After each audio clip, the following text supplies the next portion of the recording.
Assalamu alaikum and good morning from Okada, Pakistan.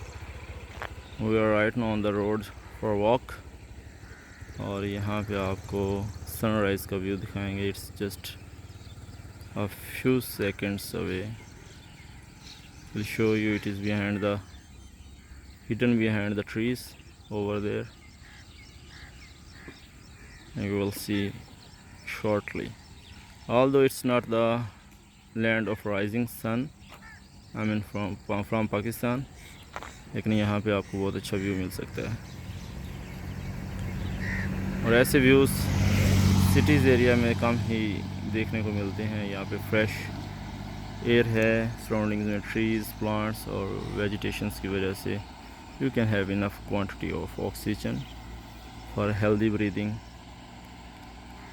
जबकि हमारे cities में एनवायरमेंटल पोल्यूशन की वजह से the situation is quite worst.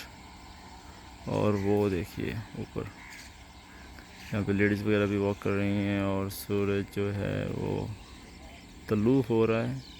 The sun is rising. Due to the ladies, I am going to quit it shortly because here in village we can't make the videos of the ladies. Sometimes they mind it. They don't disclose the privacy. The sun is quite visible behind the trees. I will be walking steps ahead. Sorry for interrupting. यहाँ पे आपको दिखाते हैं कि corn को कैसे सुखाया जा रहा है. यहाँ पे मकई की जो फसल पक जाती है उसको काटने के बाद और मकई के सिट्टों को पील ऑफ करने के बाद यहाँ पे ड्राई किया जाता है ओपन एयर में. और जब सफिशिएंटली ये ड्राई हो जाता है तो फिर इनके दाने सेपरेट किए जाते हैं और इन दानों को फिर मंडी में सेल किया जाता है. यहाँ पे अब कॉर्न और इस कॉर्न की वजह से फीड वगैरह प्रिपेयर की जाती है और साथ साथ ऑयल प्रिपरेशन में हेल्पफुल होते हैं.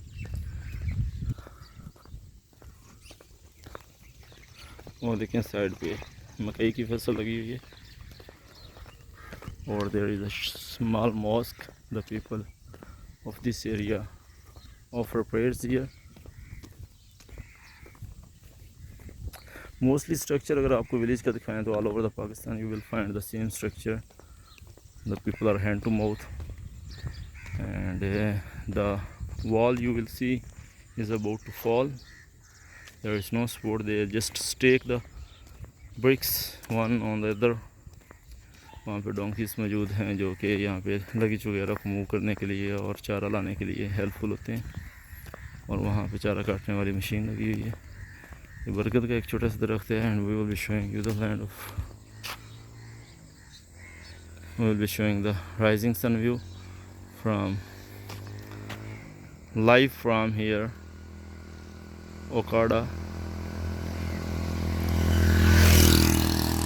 मोस्टली जब हम जापान की बात करते हैं तो जापान में सनराइज़ का व्यू इतना प्रोमिनेंट नहीं होता क्योंकि बिल्डिंग और स्ट्रक्चर्स की वजह से. और लोग माउंट फूजी पे हाइकिंग करते हैं और वहाँ जाके रात स्पेंड करते हैं to see the beautiful view of the sunrise.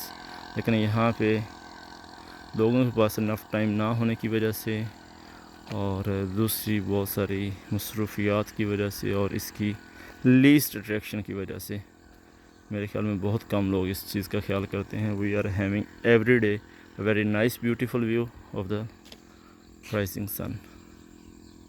और यहाँ वहाँ माउंट फूजी पे हाइकिंग के लिए आपको ऑलमोस्ट 4 से 5 घंटे रिक्वायर्ड होते हैं हाइकिंग के लिए, ऊपर जाने के लिए. और we did in 2014 I think hiking on mount Fuji in Japan.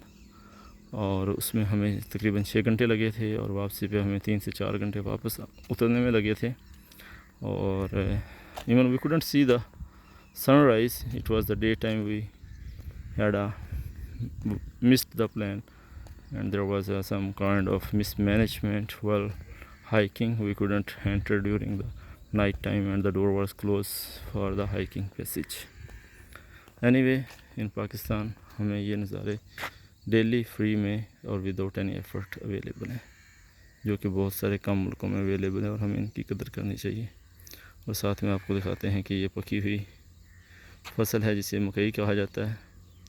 और साथ में ये इलेक्ट्रिसिटी की फ्रेश और न्यूली इंस्टॉल्ड लाइन है और ये अंडर कंस्ट्रक्शन चल रही है। Although it's not up to the mark over there, the angles they have attached they are the quite poorly anchored, not properly stabled. और बाद में ये होता है कि ये तारें टूट फूट का शिकार हो जाती हैं। ये फसल है सराउंडिंग में मुतअद्दिद नगाह लोगों का यहाँ पे मोस्टली रोज़गार एग्रीकल्चर से रिलेटेड है और कमर्शियल एक्टिविटीज़ बहुत ज़्यादा नहीं है। यहाँ कोई इंडस्ट्री वगैरह नहीं है, just daily house hold items के लिए और जो नेसेसिटीज़ की चीज़ें होती हैं वो अवेलेबल हैं। और यहाँ पे लोग ऐसे ही स्ट्रक्चर्स वगैरह बनाते हैं घरों में और भैंसों को रखने के लिए और एंट्रेंस के लिए उन्होंने जस्ट पैसेज को ब्लॉक करने के लिए नीचे मकई के छाल वगैरह डाली हुई है। Thank you for watching this video. और अभी थोड़ी ही देर में गर्मी स्टार्ट हो जाएगी क्योंकि it is the month of June, क्योंकि इंतहाई गर्म है और आजकल मौसम कंपैरेटिवली बेहतर है। इससे पहले टेम्परेचर अबाउट 40-43 था ओकाड़ा में, लेकिन आजकल तकरीबन 34 to 35 है, which is quite good weather क्योंकि कुछ बारिश वगैरह हुई और मौसम बेहतर है। उम्मीद है कि आपको वीडियो पसंद आई होगी। If you have any comments you can mention in the comment section. See you with another vlog, another video from somewhere. Goodbye and Assalamu alaikum.